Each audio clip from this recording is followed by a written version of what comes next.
இந்த பகுதியை உங்களுக்கு வழங்குவோர் போர்னீஸ் பொட்டிக், சென்னை.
சென்னை மாநகரிலே மத்திய மாநில எஸ்சி அரசு ஊழியர் மற்றும் மக்கள் கூட்டமைப்பின் சார்பில் நிர்வாக செயற்குழு நடைபெற்றுக் கொண்டிருக்கிறது.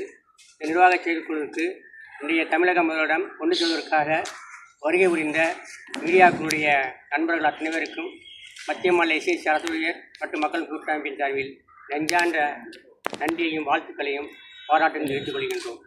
இன்றைய தினம் அதிமுக, திமுக என்ற இரண்டு கட்சிகளிடமிருந்து தமிழகத்தின் வெற்றி கழகம் என்ற ஒரு கழகத்தை குறுகிய காலத்தில் துவக்கி அதை வெற்றி பெற்று முதலமைச்சர் நாற்காலியில் அமர்ந்திருக்கின்ற மரியாதைக்குரிய விஜய் அவர்களை வாழ்த்தி பாராட்டுகிறோம். இதுவரை தமிழகத்தில் யாரும் எம்ஜிஆரோ, ஜெயலலிதாவோ, கலைஞர் கருணாநிதியோ, அண்ணாதுரையோ செய்யாத ஒரு செயலை இன்றைய தமிழக முதல்வர் வெற்றிகரமாக செய்துள்ளார் என்பதை இந்த நேரத்தில் பெருமையோடு கூறிக்கொள்ள வேண்டும். பட்டியல் பழங்குடி மக்களுக்கு 8 அமைச்சர்களை கொடுத்தது பாராட்டத்தக்கது, வரவேற்கத்தக்கது. அதே சமயத்தில் பொது தொகுதியில் பட்டியலினத்தைச் சேர்ந்த ஒருவரை நிப்பாட்டி அவரையும் எம்எல்ஏ ஆக்கியதும் அதுக்காகவும் நன்றியும் தெரிவித்துக் கொள்கிறோம். இருப்பினும் ஆட்சிகள் மாறினும் காட்சிகள் மாறவில்லை என்பது போல இருக்கிற அரசு அதிகாரிகள் இன்னும் பட்டியல் பழங்குடி மக்களுக்கான திட்டங்களை எதுவுமே சரியாக நடைமுறைப்படுத்தவில்லை என்று உணர்கிறோம். நடவடிக்கின்ற பட்ஜெட் கூட்டத்தில் கூட நிதிநிலை அறிக்கையில் கூட பட்டியல் பழங்குடி மக்களுக்கான முன்னெடுத்துக்கான திட்டங்கள், அறிக்கைகள், நிதிகள் அதிகப்படியாக ஒதுக்குவார்கள் என்று நம்பினோம். ஆனால் அது சரியாக இல்லை என்று தோன்றுகிறது.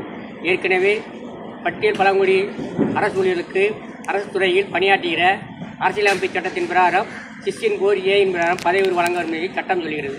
ஆனால் அதை அதிமுகவோ திமுகவோ செய்யவில்லை.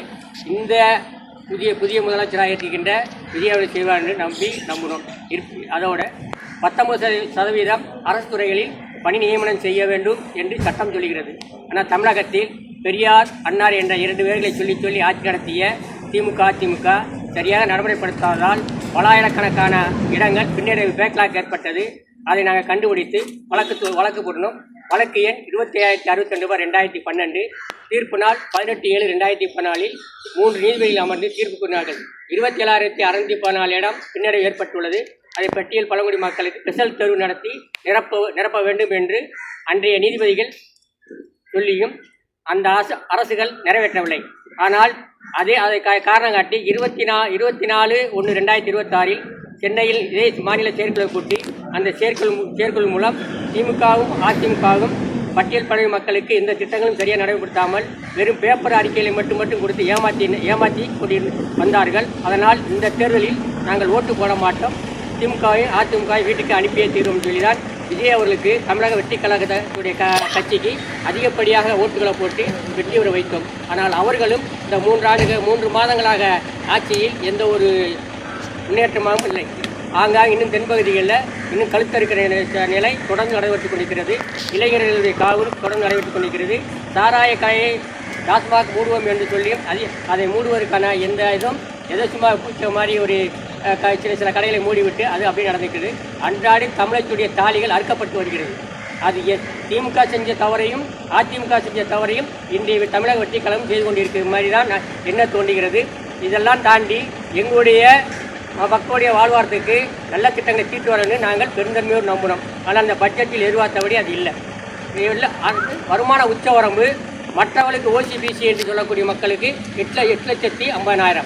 ஆனால் பட்டியல் பழங்குடி மக்களுக்கு 2.5 லட்சம். இது என்ன அநியாயம் தெரியவில்லை. இந்த சுதந்திர நாட்டில் 87வது சுதந்திர தினம் கொண்டாடி கொடியை ஏற்றி மிட்டாயை கொடுத்துட்டு அப்படி கையை காட்டி போகிற மாதிரி தான் மத்திய அரசு மாநிலம் செய்து கொண்டிருக்கிறது. ஒரு கண்ணில் வெண்ணையும் ஒரு கண்ணில் சுண்ணாமும் ஊற்று மாதிரி நிலை இருக்குது. 8 லட்சம் எங்க, 2.5 லட்சம் எங்க? அப்படியானால் பட்டியல் படை மக்கள் எப்படி முன்னேற முடியும்? ஒரு தாசா இருக்கிறார், ஒரு எம்பி சேர்ந்த ஒரு தாசாரோ ஒரு பட்டியலத்தை சேர்ந்த தாசாரோ இருந்தால் அவர்களுக்கு 2 பேருக்கும் ஊதியம் ஒரே நிலை. அப்படியானால் 8 லட்சம் வாங்குற ஊதியம் என்ற தாசாருக்கும் அந்த 2 லட்சம் வாங்குற தாசாருக்கும் என்ன? அப்போ 2 லட்சம் வாங்குற குழந்தைகள் உயர்கல்வி படிக்க முடியாது.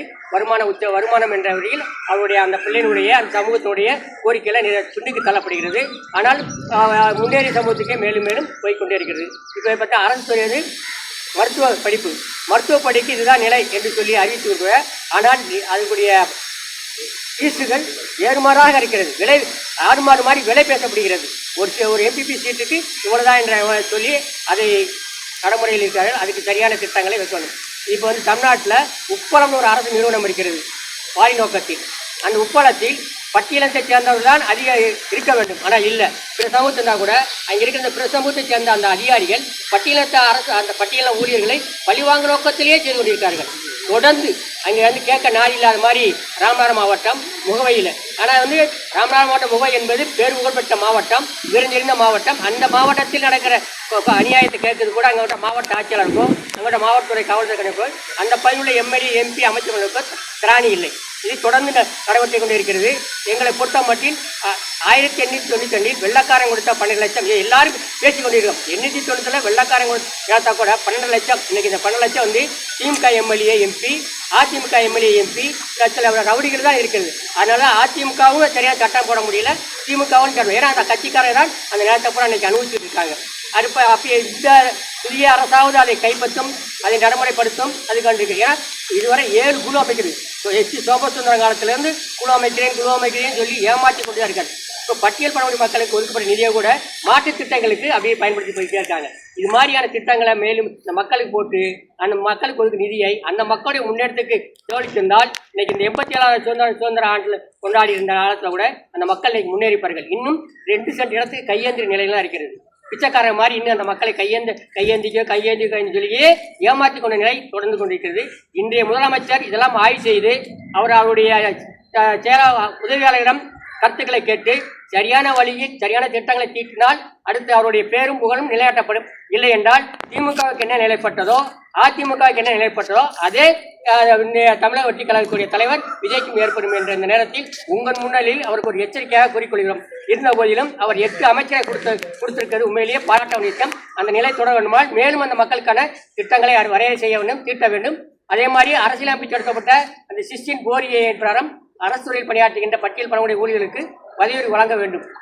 இது தென்பகுதியில் தொடர்ந்து கலவரம் நடந்து கொண்டே இருக்குது. அதுக்கு கலவரத்துக்கு காரணம் என்ன என்று ஆய்வு செய்து அந்த ஆய்வின் அடிப்படையில் அந்த கலவரம் நடைபெறாமல் என்ன திட்டம் தீட்ட வேண்டும் என்று காவல்துறைக்கு உத்தரவிட்டு காவல்துறையை சரியான வழியில் வழிநடத்தி அந்த கலவரங்கள் ஏற்படாமல் இனிமேலும் எந்த உயிரும் அனாவசியமாக போக விடாமல் பார்ப்பதற்கான பொறுப்பும் கடமையும் இன்றைய முதல்வருக்கு இருக்கிறது. இன்றைய முதல்வர் சரியான வழியில் செல்வார் என்று நாங்கள் நம்புகிறோம். சரியாக செய்வார் என்ற காரணங்களால் அதிகப்படியாக கிராமங்கள் இறங்கி வீடுவீடாக சென்று ஓட்டுகளை சேகரித்து போட வைத்து உங்களை வெற்றி வர வைத்திருக்கோம் என்ற நேரத்தில் கூறிக்கொண்டு அதை காப்பாற்றுவார்.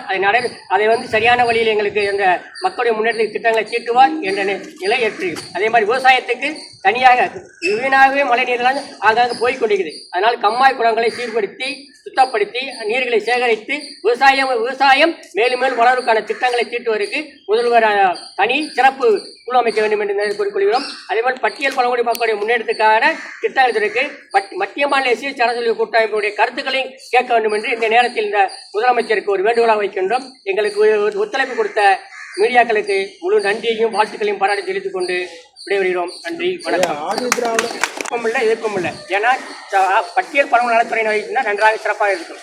ஆதி திராவிட என்ற பெயரை விட பட்டியல் பழங்குடி நலத்துறை என்றால் இன்னும் இந்த முதல்வருக்கு வரலாற்று பொன்னல் குறிக்கக்கூடிய நிலை ஏற்படும். முதல்வரும் செய்யமா இருக்கு. இப்போ கூட பார்த்தீங்கன்னா காலை உணவு காமராஜர் உணவு திட்டம் என்ற ஒன்று அறிவிச்சாங்க. அந்த திட்டம் கூட 317 கோடி பட்டியல் பழங்குடி மக்களுடைய நிதியை ஒதுக்குற மாதிரி அரிய செய்திகளை பார்க்குறோம், மீடியாக்கள் பார்க்குறோம். அது வன்மையாக கண்டிக்கத்தக்கது. அதுபடி காலை உணவு திட்டத்தை காமராஜர் காலை உணவு திட்டம் அதுக்கு தனியாக நிதியை ஒதுக்கி அதுக்கு தனியாக செயல்பட வேண்டும். பட்டியல் பழங்குடி மக்களுடைய நிதியை எந்த காரணத்தை கொண்டும் அந்த மக்களுடைய முன்னேற்றத்துக்கு தெளிக்காமல் மாற்றுத்திட்டம் தெளித்தால் வன்மையாக கண்டிக்கத்தக்கது. அதே மாதிரி மத்திய அரசு கொடுக்குற சிறப்பு ஸ்பெஷல் காம்ப்ளாட் திட்டம் ஒன்று இருக்குது, சிறப்பு உட்புட் திட்டம். அந்த திட்டத்துக்கு ஒதுக்கப்பட்ட நிதியை கூட கடந்த காலங்களில் திமுகவும் அதிமுகவும் செலவழிக்காமல் திருப்பி அனுப்பினது. திருப்பி அனுப்பி கூட இன்னும் 2000 கோடி அனாமத்தா இங்கே மத்திய அரசு எடுத்துக்கொள்ளாமல் மாநில அரசு எடுத்துக்கொள்ளாமல் அனாமத்தா இருக்கிறதாக அறியப்படுகிறோம். அந்த மத்திய அரசு கொடுத்த அந்த சிறப்பு பிளான் திட்டத்தை தமிழக அரசு சரியான வழி கையாண்டு அந்த மக்களுடைய வாழ்வாரத்துக்கான திட்டங்களை தீட்ட வேண்டும். மூலமாக மக்களுக்கு வழங்கலாம் இல்லையா, வழங்கலாம் இல்லையா, அதற்கான திட்டங்கள் ஏன் செய்ய மாட்டேங்கிறாங்க? தாட்கோ நிர்வாகமே சரியான இயங்கவில்லை. தாட்கோ நிர்வாகம் பேர் வைத்துக் கொண்டு அதுக்கு அந்த மக்களுடைய முன்னேற்றத்துக்கு நிதி கொடுக்க கடன் கொடுக்குற மாதிரி சொல்லி ஏமாத்த 1-2 கடவானவங்க கூட அந்த கெட்ட பணத்தை சரியான வழியில் வர வைக்கவில்லை. இப்போ அந்த மாவட்டங்களில் தாட்கோ அலுவலகங்களில் போய் செலுத்திய அந்த கடன் பெற்றவர்கள் செலுத்திய கடனை அந்த ரூபாயை அரசு கஜானாவில் வர வைக்காமல் அவங்க விஷயத்துக்கு அந்த அதிகாரிகள் பயன்படுத்திய மாதிரி அறிகிறோம். விருதுநகர் மாவட்டத்தில் கூட ஒரு டிராக்டர் முனியாண்டி என்ற ஒருவர் டிராக்டர் வாங்கியிருக்காரு. டிராக்டர் வாங்கலேருந்து நிலத்துடைய பத்திரத்தை கேட்கக்கூடாது, ஆனால் நிலத்துடைய பத்திரத்தை கேட்டு ஒரிஜினல் பத்திரத்தை வாங்கியிருக்காங்க.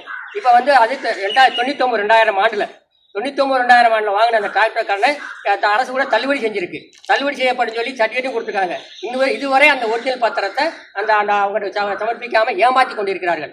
அது தாட்கோ நிர்வாகம் எல்லா மாவட்டங்களையும் கடன் பெற்றவர்கள் திருப்பி செலுத்த பணத்தை அவர்கள் அரசு கஜானாவில் வர வைக்காமல் அந்தந்த அதிகாரிகள் ஏதோ கையூடல் பெற்றிருப்பாங்க என்று நாங்கள் நம்புகிறோம். அதுவே தாட்கோ என்பது அந்த டைரக்டர் அந்த சரியான வழியில் ஆய்வு செய்து ஒவ்வொரு மாவட்டத்திலும் தாட்கோ அந்த லோன் வாங்கியில் கட்டிய அந்த பணம் சரியாக வரவைக்கப்பட்டுள்ளதா, அவர்கள் கொடுத்த சூரிட்டி என்ற அந்த நிலப்பத்திரங்கள் அந்த மக்களுக்கு திருப்பி கொடுக்கப்பட்டுள்ள என்பதை ஆய்வு செய்து உடனடியாக அந்த பத்திரங்களை திருப்பி கொடுக்க வேண்டும் என்று இந்த நேரத்தில் உங்கள் மூலமாக கேட்டுக்கொள்கின்றோம்.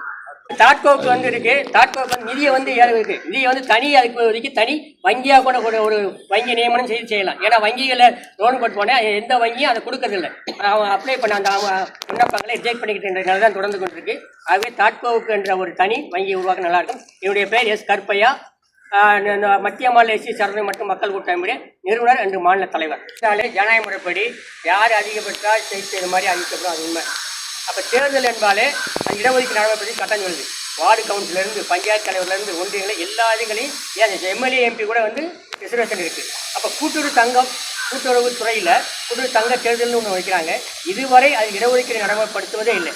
அது வெறும் கண்துடைப்பாக ஏமாற்று வழியாக இருக்குது. கூட்டுறவு சங்க தலைவர் துறையை இடஒதுக்கீடு நடைமுறைப்படுத்தி தேர்தல் நடத்த வேண்டும் என்று இன்றைய முதல்வர் அவர்களுக்கு கோரிக்கையாக வைக்கிறோம். நிச்சயமாக அந்த கோரிக்கையை இந்த முதல்வர் நிறைவேற்றணும். அப்படி எங்களுடைய கோரிக்கை நிறைவேற்றினால் தமிழகத்தில் இதுவரை நடத்தாத ஒரு பாராட்டு விழாவை இந்த சிஎம்க்கு நாங்கள் நடத்துவோம்.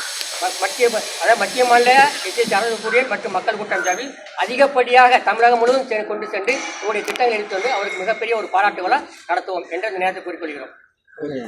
இந்த பகுதியை உங்களுக்கு வழங்கியோர் Sai Sankara acute care, law of attraction, Chennai Valasaravakkam.